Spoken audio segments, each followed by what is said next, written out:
Now that it is June, we are celebrating Pride Month, which kicks off today. According to the Library of Congress, Pride is meant to recognize the sweeping impact that members of the LGBTQ plus community, advocates, and allies have all had on history in the U.S. and around the world. The month of June is marked with a series of events and parades that draw millions from around the world every year.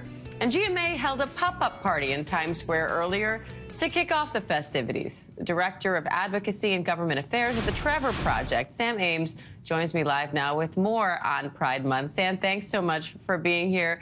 Talk to us first about the significance of Pride Month. What does it mean to you? Thank you so much for having me. First of all, Pride is a month that draws recognition and awareness for the LGBTQ community, gives us language to claim space in this world. And I think that, like most LGBTQ people, I remember my first Pride. I think a lot of us can. That incredible moment when you turn a corner and realize the world is so much more colorful than you knew. And this should be a celebration. It often is. Well, these days, Pride is often a celebration. Obviously, this year it's filled with a lot of fear and grief as well for too many reasons across the country. One of them is that lawmakers, instead of celebrating this month by supporting LGBTQ youth, are passing laws targeting them, in particular transgender youth. We've seen hundreds of bills this year, a record-breaking number, and it's making Pride have a twinge of what historically has been a legacy of resistance. Sam, what kind of an impact do you think that the visibility of important figures in this community that often comes out during Pride Month more than ever, what kind of an impact do you think that visibility can have, especially in the current political climate? In the current political climate is an especially important thing to consider right now. What we're hearing from LGBTQ youth is that 45% of them have considered attempting suicide this past year. That includes 1 in 5 non-binary and transgender youth making an actual attempt.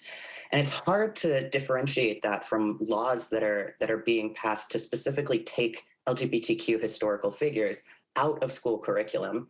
We know from our research that having access to Marsha P. Johnson, Bayard Rustin, Harvey Milk, that learning about those people in the classroom can reduce suicide risk and increase mental health. We're not seeing those taught in schools so much. We're seeing some states pass these beautiful laws requiring that history, but too many passing laws censoring it and even banning textbooks. So, Sam, how can people who want to be an ally to the LGBTQ community get involved? It is so important to let the LGBTQ youth in your life know that you support them. Just having one supportive adult in their life can reduce suicide risk up to 40%. And another thing is that we know that this generation isn't politically apathetic at all. 85% of transgender and non-binary youth tell us that they are watching these debates over their existence unfold and that it is already negatively impacting their mental health.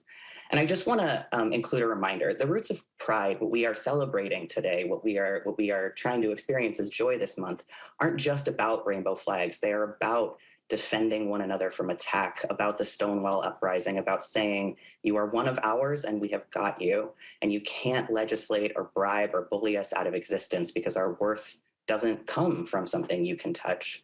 So to all of those LGBTQ kids who are watching these debates play out, who are watching today, whether you're in the closet or out, whether you feel safe at home or at school or in your state or not, I hope this month can be a reminder of that history, of a legacy of survival and resistance that you have every right to be proud of. Google Harvey Milk, Google Bayard Rustin. If you're not being taught about these folks in school, Google Sylvia Rivera and Marsha P. Johnson. Because Pride is when we stand up and say, no, not this time. We have your back and we are not going anywhere. Now, Sam, here in New York City, the Pride March returns in person for the first time since 2019. So what do you expect from that, and what are some of the other big events happening this month? So obviously we have Pride marches all over the country. Some of them are in person, some of them are online.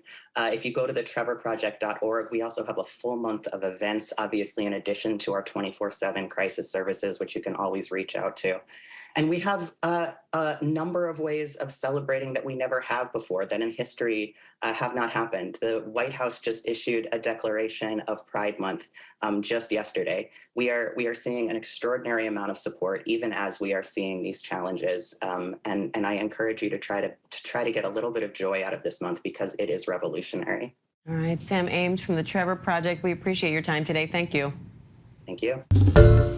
Hi, everyone. George Stephanopoulos here. Thanks for checking out the ABC News YouTube channel. If you'd like to get more videos, show highlights, and watch live event coverage, click on the right over here to subscribe to our channel. And don't forget to download the ABC News app for breaking news alerts. Thanks for watching.